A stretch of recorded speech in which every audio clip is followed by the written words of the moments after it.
Более 300 лет они правили государством, которое позже историки назовут Крымское ханство. Монархи из династии Гераев. Кто были эти люди? Как пришли к власти?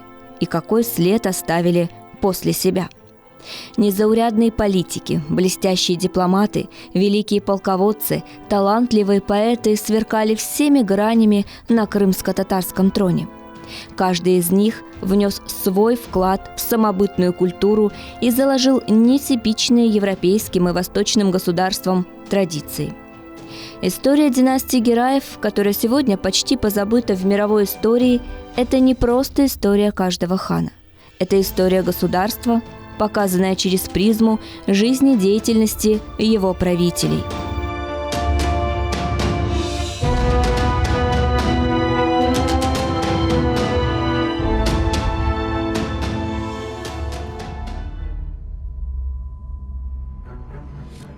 1541 год. Сахиб Герай I правил уже 9 лет. За это время 40-летний хан фактически централизовал власть в стране, закрепил, казалось бы, уже утраченные территории.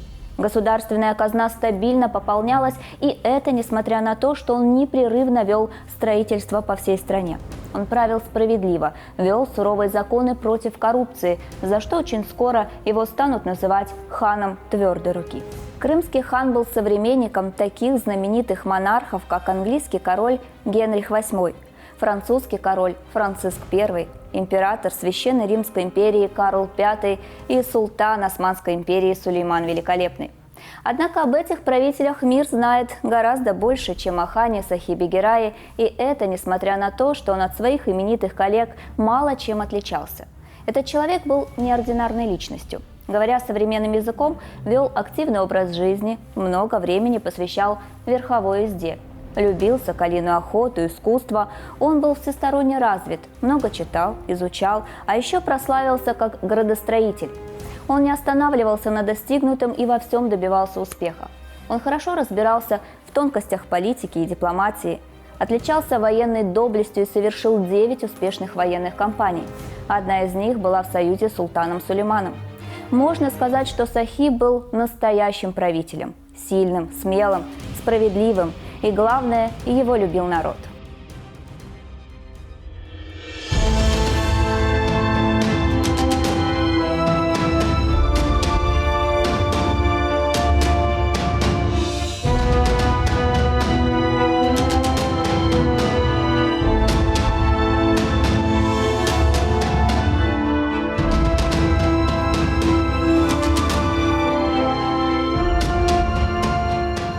Неудивительно, что при таком правителе экономика, торговля и культура в стране процветала.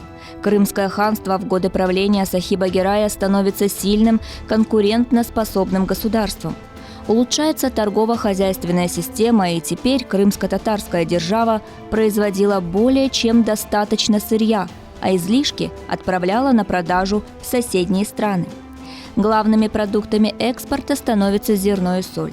Примечательно, что в ханстве все меньше и меньше становится бедных людей.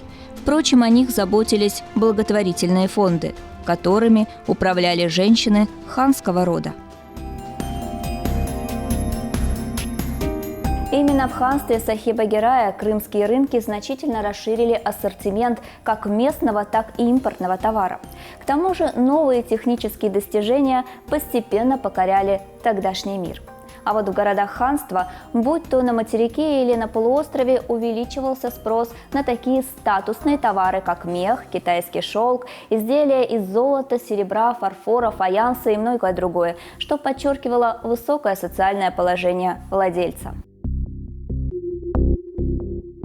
Если во внутренней политике все было относительно спокойно и стабильно, то вот внешние дела волновали хана. Его главным врагом в начале 40-х годов XVI века все еще оставался Бакы Мангытский. Этот человек был непредсказуем, и идти против него с открытым забралом хан считал нецелесообразным. Сахиб не был бы героем, если бы не разработал план, как обезопасить себя от ногайского противника и по возможности использовать в своих целях.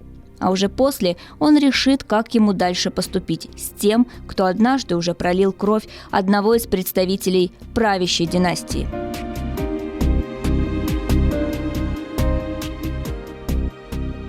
Итак, 1541 год. Год, когда крымский хан готовился к большому походу на Москву. Напомним, что причина этой кампании была в московских боярах и их вызывающем поведении. Конечно, им очень бы хотелось называть Московию независимой державой, вступать в дипломатические отношения с другими государствами. Но таковым княжество не являлось, и на него смотрели как на вассала сильного крымского ханства. И если Московия пыталась убедить глав некоторых европейских держав в относительной самостоятельности, ей напоминали, что все политические вопросы готовы решать, но только через Бахчисарай.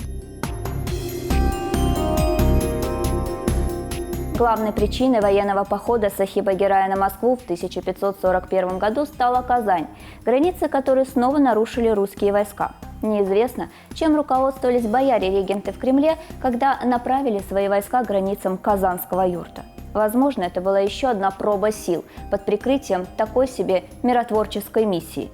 Ведь позже, оправдывая свои действия, они будут заверять, что поддались на жалобы некоторых казанских мурс, недовольных правлением хана Сафа-Герая и засилием крымцев.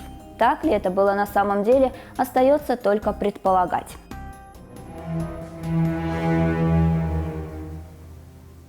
Хан не скрывал своего решения выступить против провинившихся вассалов.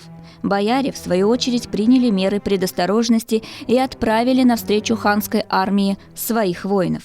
Последние заняли оборонительные позиции на берегу реки Оки.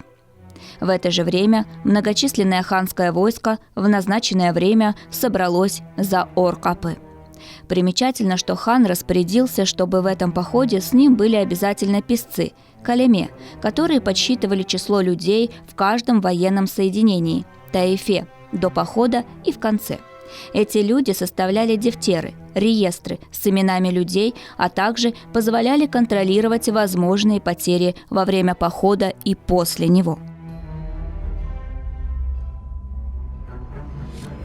Очень скоро с частью своих аскеров в Кор-Капы прибыл и Бакы-бей Мангытский. Он приехал не один, с ним был князь Семен Бельский, об освобождении которого просил сам хан. Князь был радушно принят Сахибом-Гераем. Еще до того, как попасть в плен к Алге-Исламу-Гераю, а после к Бакы-Мангытскому, Бельский открыто перешел на сторону крымского хана и выразил готовность выступать против боярской верхушки, фактически захватившей власть в Кремле. На Бельского возлагалась главная задача в походе – провести армию хана через известные броды реки Оки и в короткие сроки достигнуть Москвы. Благодаря историографу хана Ремалю Хаджи до нас дошли подробности этого похода и его последствия для главных действующих лиц. Итак, многочисленная армия должна была переправиться через реку Ока. Река служила природной защитой для московитян и существенной преградой для крымцев. Однако у хана был союзник князь Бельский, который знал все броды и удобные переправы, которыми почти никто не пользовался. Именно они могли стать хорошей возможностью для крымцев выйти в тыл московитам, дать генеральное сражение, а после пойти к Москве.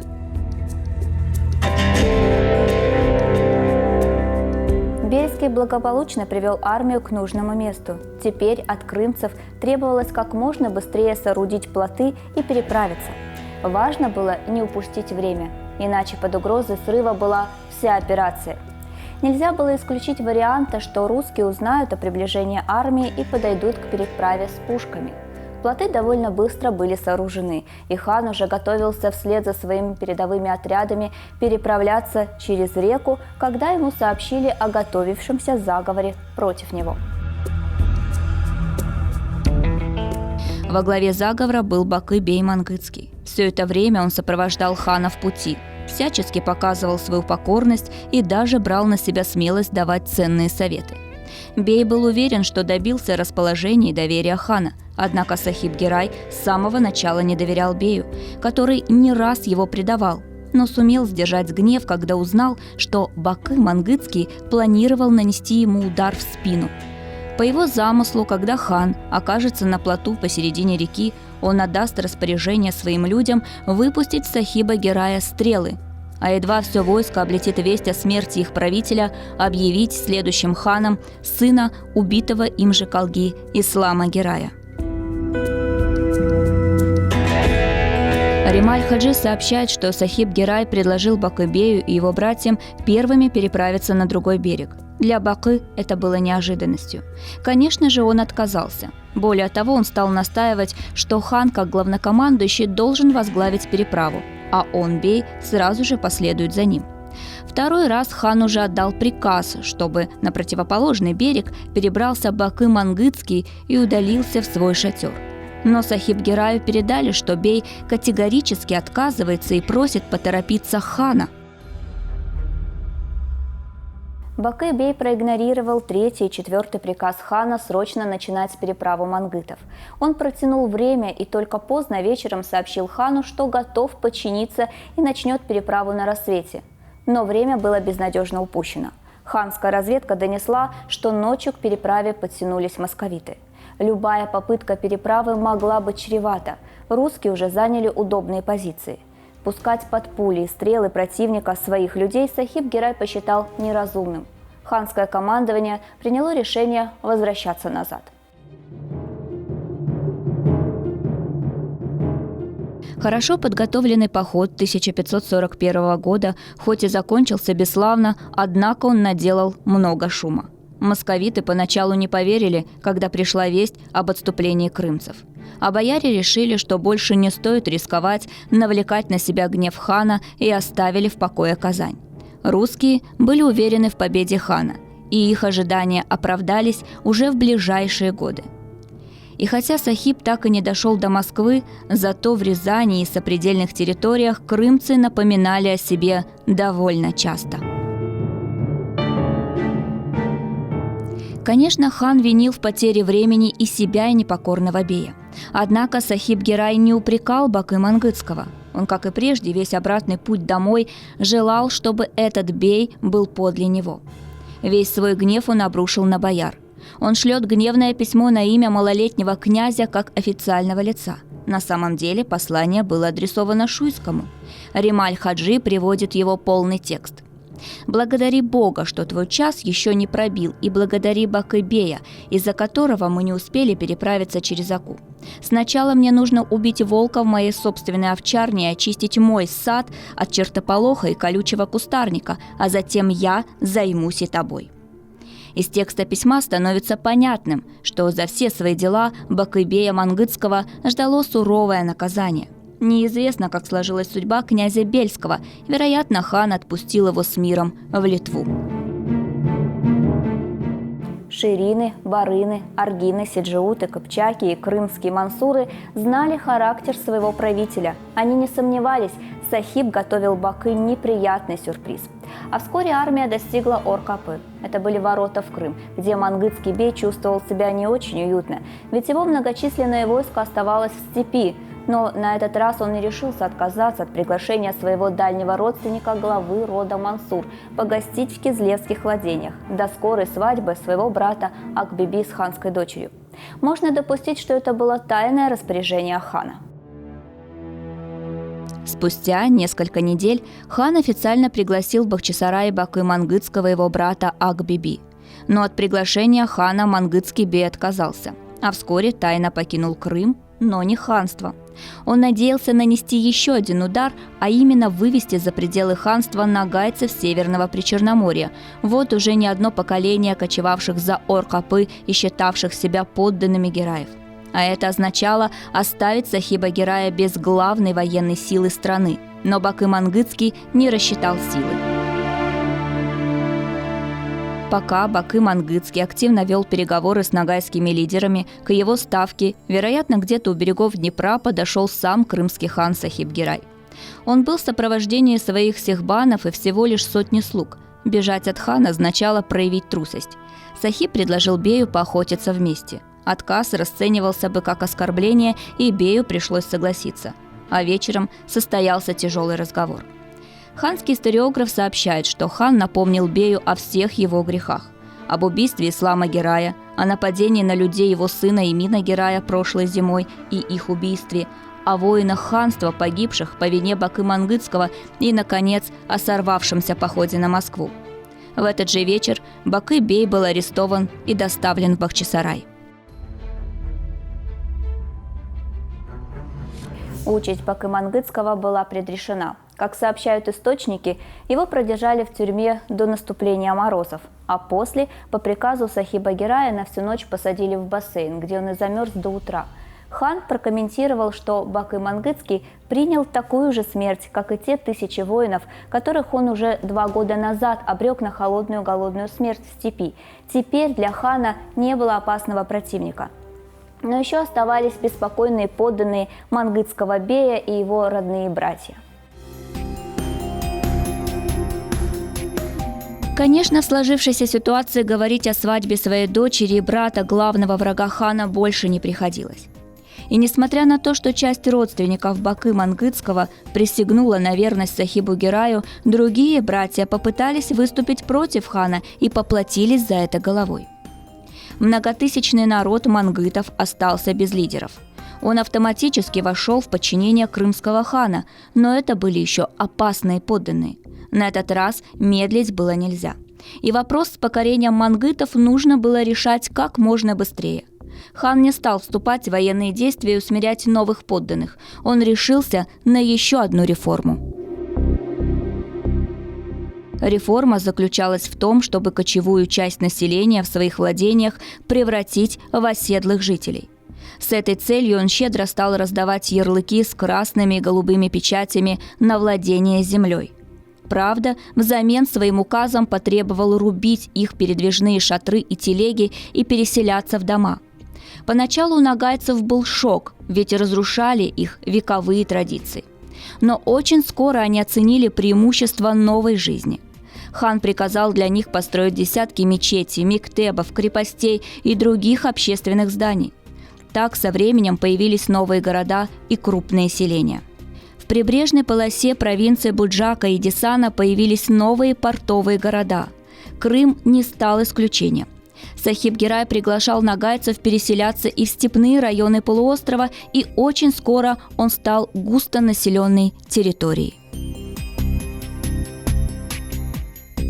Но не только простым нагайцам хан щедро раздавал земельные наделы. Не оставил он без внимания и своих беев. Он знал, что от них зависит не только его благополучие, но и процветание государства. Уже на следующий год Сахиб Герай совершил успешный поход в Кабарду, а к 1543 году хан снова наделил особым статусом династию ширинских беев, которые во всем поддерживали хана. В 1545-46 году Сахиб Гераю пришлось столкнуться с захватившим в Хаджитархане власть ханом Ямгурчи, который сразу же показал свое отношение к Бахчисараю, а именно нарушил международные отношения тех лет. Он забрал товар крымских купцов и некоторых из них казнил. Дело в том, что купцы, независимо от того, в чьем подданстве они находились, имели статус неприкасаемых свободных граждан. Ямгурчи нарушил этот статут, пригрозив оставшимся в живых купцам, что еще доберется до Крыма. Но не успел. Сахиб Герай лично явился под стены Хаджитархана, чтобы выяснить, что имел в виду Ямгурчи. Сахиб с легкостью разбил его войско и официально включил хаджитарханский юрт в границы своего государства. Он выполнил то, что не успел доделать его брат Мухаммед Герай I. Но оставалась еще неспокойная соседняя с Хаджитарханом Ногайская Орда, которую Сахиб-Гирай был намерен покорить уже в ближайшие годы. Однако предводитель Ногайской Орды шейх Мамай решился на отчаянный шаг, а именно нанести удар первым. Поздней осенью 1548 года ногайцы вторглись в Крымское ханство. Но они еще не знали, что здесь их уже ждали.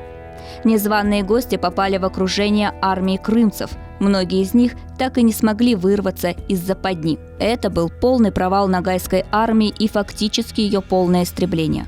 А уже на следующий год, в марте 1549 года, в Бахчисарай пришла печальная весть. В Казани скоропостижно умер 38-летний хан Сафа-Гирай. Сегодня историки утверждают, что это был несчастный случай. После себя Сафа-Гирай оставил супругу Сююмбике и малолетнего сына Утемяша-Гирая.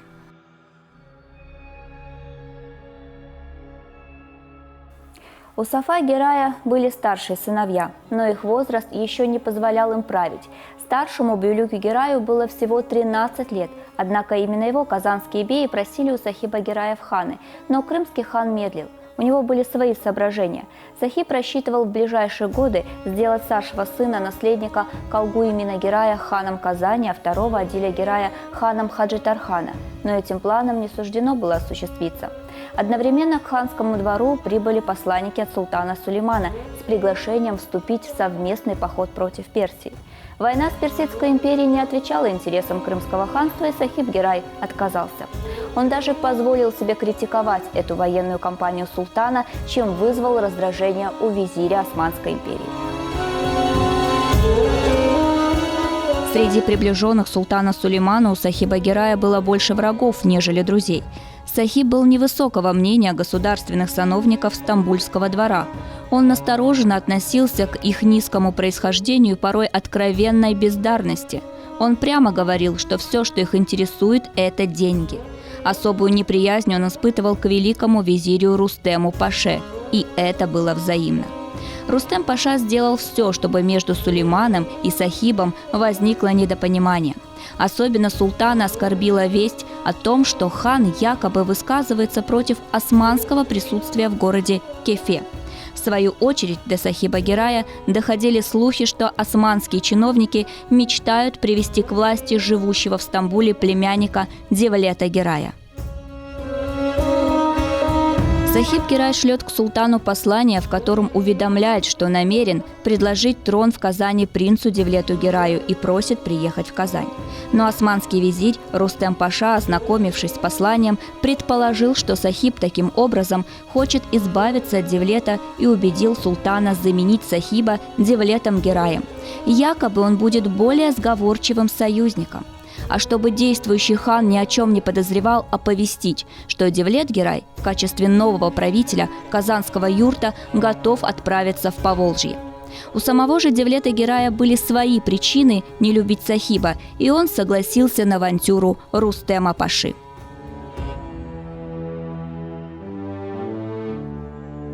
В 1551 году в Бахчисарай пришло известие о бунте черкесских князей. Поэтому в то время, как принц Девлет-Гирай покинул Османскую империю, крымскому хану пришлось отправиться в Кабарду. Хан выразил искреннее сожаление, что не сможет достойно встретить своего племянника и отправить в Казань. Но он оставил часть войск во главе с сыном Имином у Ор-Капы для торжественной встречи Девлета. Однако Девлет-Гирай неожиданно меняет маршрут и морем на корабле высаживается в городе Кизлеве. Уже оттуда он прибывает со своими людьми в Бахчисарай и фактически узурпирует власть. Узнав об этом, Калга Имин-Гирай выступил с войском к столице, но дошел только до Альмы. Здесь, в неравной схватке, Имин был убит. Одновременно во дворцах Бахчисарая и Каркьера мансурский бей Ходжатай собственноручно убивал всех находившихся там сыновей и внуков Сахиба-Гирая. Это была самая печальная страница в истории Крымского ханства. Сахиб-Гирай узнал о случившемся перевороте, находясь со своим младшим сыном Гази-Гираем уже на Тамане. Он принял решение как можно быстрее возвращаться. Именно сюда уже устремился с янычарами сторонник Девлета, племянник Бюлюк-Гирай. Тот самый, которого Сахиб 2 года назад не захотел сделать ханом Казани. Юноша искренне считал Сахиба своим врагом. Возможно, именно поэтому его рука не дрогнула, когда он по одним источникам удушил хана, по другим нанес смертельный удар саблей.